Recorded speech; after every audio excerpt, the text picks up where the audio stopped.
De nouvelles images officielles sur les figurines Netflix Kingdom, des infos sur les prochaines sorties de figurines Hasbro et les dernières sorties de la semaine, c'est ce que vous allez retrouver dans ce nouveau podcast de la semaine. Bienvenue sur TF Toy Box, la chaîne qui passe en revue les figurines et qui vous informe des nouveautés sur Facebook, Instagram, Twitter. Les infos vont s'afficher en bas de l'écran. On va commencer tout de suite par le sommaire, notamment du concept art, quelques nouvelles images officielles de la gamme Netflix, les informations de la prochaine Hasbro Pulse Convention en ligne en avril et quelques infos sur les sorties en France. Comme d'habitude, si vous découvrez la chaîne et que cela vous intéresse, n'oubliez pas de vous abonner à la chaîne en activant la petite cloche pour recevoir automatiquement les futures vidéos. Et tout de suite, on passe à la première actu. Après Rattrape les Black Arachnia, c'est au tour de Cheetor d'avoir son concept art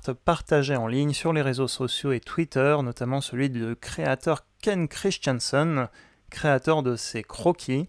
Ces croquis ont été la base des designers Hasbro pour créer la figurine Transformers War for Cybertron Kingdom Cheetor. Je vous laisse les quelques croquis avec des images de comparaison du jouet final. Je vous mets le lien de la revue en haut et en description de cette vidéo de Kingdom Cheetor, si cela vous intéresse. Deuxième actualité, la VirtualCon qui était annoncée événement Walmart en ligne a été en quelque sorte à moitié réussie puisqu'elle n'a pas eu lieu en ligne, il y a simplement les précommandes qui ont été lancées. Précommande de la série Beast Wars Vintage, on en a parlé la semaine dernière. Et autre lancement raté, c'est que certaines figurines Netflix Deluxe Kingdom ont fait leur apparition en magasin le week-end tout juste avant l'annonce officielle de Walmart. Donc aujourd'hui, je vous propose de découvrir les visuels officiels des 4 figurines Netflix Kingdom. Première figurine, donc un repeint justement de Kingdom Cheetor, la figurine Deluxe Class, qui a son nouveau packaging Netflix, l'artwork est le même en noir et blanc, avec un logo super gros logo maximal rouge sur le côté. Netflix Cheetor aura des yeux verts au lieu d'avoir des yeux orange pour le mode animal, de la peinture métallisée bleue et de la peinture en moins sur les jambes et sur l'arme. Donc le look est à la fois amélioré et à la fois un peu moins bien, c'est à vous de juger. En tout cas, vous avez une deuxième chance d'avoir Netflix Cheetor dans cette gamme de réédition, elle s'appelle Reissue en anglais, donc, alors que ce sont des nouvelles figurines. Deuxième figurine, le Sparkless Bot. Les Sparkless sont des zombies qui ont fait leur apparition dans la série Siege en images, et donc on a droit à une figurine repeinte de Barricade, donc un peu rouillée, rusty Barricade, certains l'appelaient quand on a vu les fuites. C'est une figurine basée sur Prowl ou Barricade avec les sirènes, les petits pistolets qu'on met sur les épaules ou à la main. Mais ce repeint est donc en mode rouillé, abîmé, usé et sans vie. Troisième personnage, le Theseus Army Drone, donc avec le logo quintesson sur le côté de la boîte, puisque Theseus avait une armée de drones dans la série Earthrise cette fois. Ils n'ont pas de nom et sont apparus dans un seul épisode. Theseus Army Drone est donc basé sur le moule de Siege Ironhide en noir et gris avec de la peinture un peu abîmée comme les figurines Siege, sans autre différente mais avec un super logo quintesson en faction. Cette figurine est donc la troisième figurine Netflix disponible déjà en magasin aux États-Unis. Deep Cover, quatrième figurine Netflix, est donc la réelle surprise de cette série puisque ce moule n'avait pas fuité, en tout cas pas le prototype, et Deep Cover est disponible dans la gamme Select cette année en noir et bleu, à l'image de sa figurine E-Hobby Takara de 2003, sauf que pour la version Netflix, Takara et Hasbro ont décidé d'inverser les couleurs, on se retrouve donc avec un Sideswipe en bleu. Une voiture bleue avec des traces d'usure comme les figurines Siege et des taches noires comme certaines figurines Netflix comme Red Alert. Cette version de Deep Cover vient avec les armes de Sideswipe uniquement et est donc disponible également en réédition Netflix. Ces 4 figurines forment l'ensemble d'assortiments Deluxe Netflix pour la gamme Kingdom et on espère, comme Pickwick avait eu la gamme Earthrise, on espère tout simplement qu'on aura droit à ces exclusivités en France bientôt. Et je ne connais pas non plus les disponibilités au niveau canadien ou autres pays francophones en tout cas. On avait déjà eu les annonces officielles des figurines Voyager, le Sparkless Seeker et Optimus Primal et Ratra. Pour finir, on a l'annonce du Spoiler Pack Kingdom, l'équivalent du Leader Class. Pour siéger Earthrise également, ces packaging spoilers gardent le secret un maximum de temps sans révéler quelle est la figurine à l'intérieur et les spoilers écrits sur la boîte. Mais malheureusement, c'est encore une fois un jour après qu'un magasin anglais, je crois que c'est Smith qui aura les figurines en Angleterre en exclusivité, a révélé le contenu du pack, les figurines donc présentes. Il s'agit donc de Megatron en Voyager Class et d'un repeint Paléotrex violet. Il y avait déjà eu de très fortes rumeurs sur le fait que c'était un Voyager Megatron à nouveau. Un prototype du Paléotrex avait même déjà fuité à l'extérieur, mais il sera donc transparent et rappelle le scan de Beast Megatron dans Beast Wars, le premier épisode Beast Wars. Et les surprises sont donc les accessoires, puisqu'en plus de Blast Effect, Megatron aura une matrice qu'il pourra attacher autour de sa poitrine, ainsi tout simplement qu'un Allspark qui semble avoir les mêmes points de connexion qu'un Blast Effect. Il s'agit du Allspark multifacette que l'on voit dans la série Siege et Earthrise bien sûr. Alors Megatron est bien sûr un repeint, mais en dehors de la partie du torse, il semblerait que ce Megatron soit quasiment totalement identique au Megatron sorti dans la série Netflix Siege, c'est-à-dire le Voyager Class. Donc très peu de différence pour ce Megatron.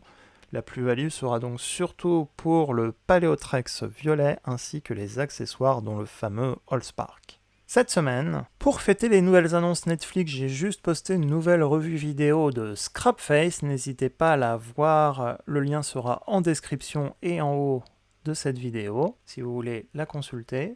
Autre convention virtuelle annoncée dans la foulée, Hasbro Pulse lance sa propre convention le 9 avril.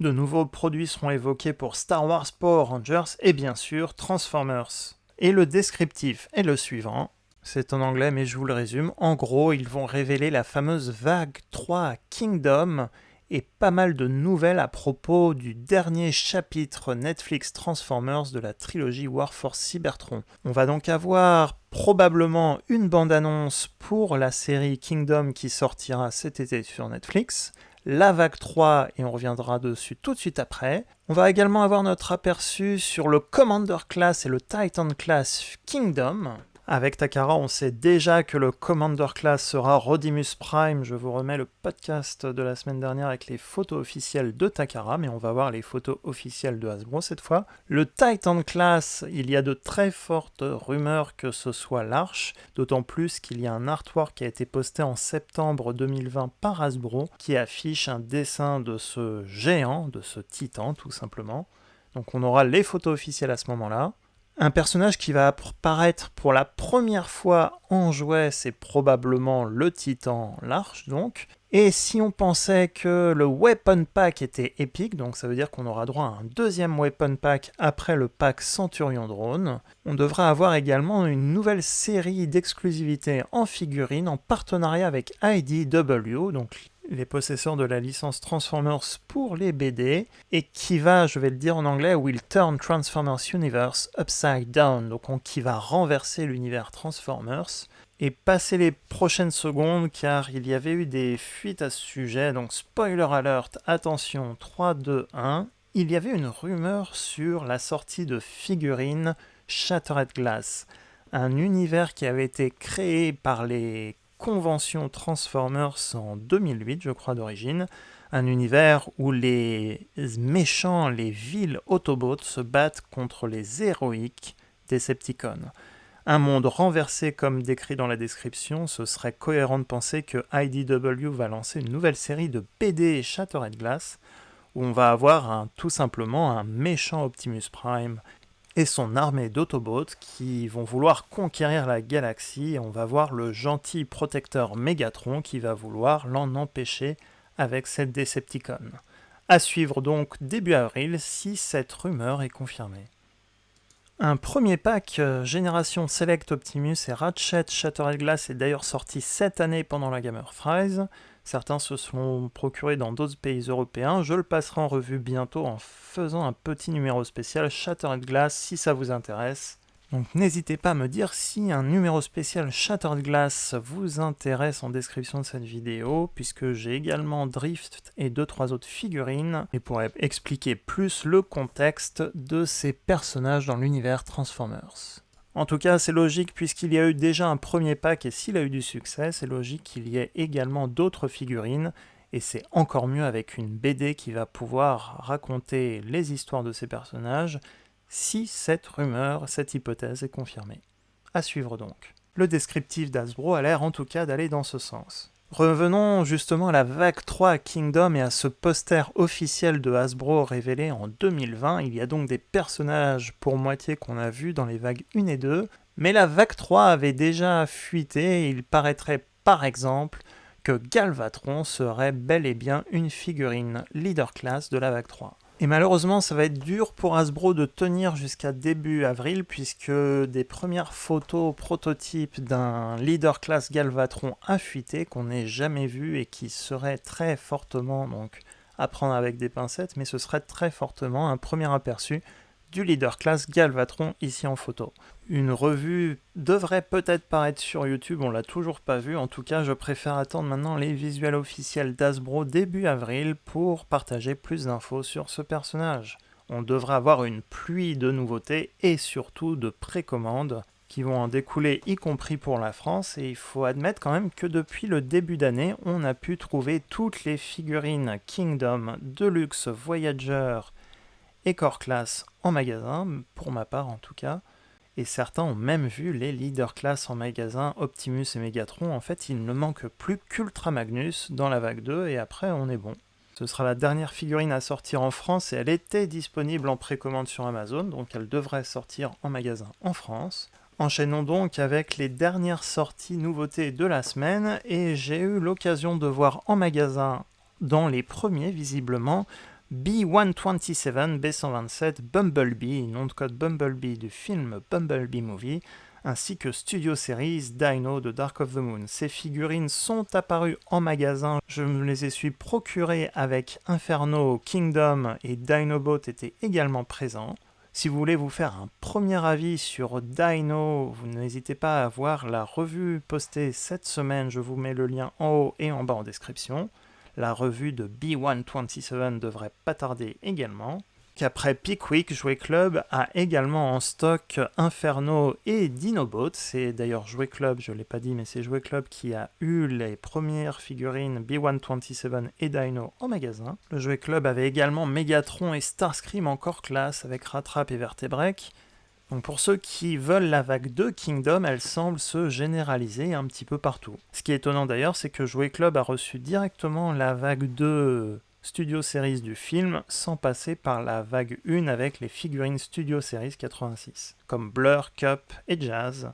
Grimlock, Hot Rod et Jazz sont déjà passés en revue, Blur ne devrait pas tarder et Cup sera l'avant-dernier de la série avant Scourge qui, on l'espère, sortira. Si vous avez vu également de nouvelles figurines dans vos magasins, n'hésitez pas à le laisser en commentaire en description de cette vidéo et j'en parlerai dans la prochaine vidéo podcast de la semaine prochaine.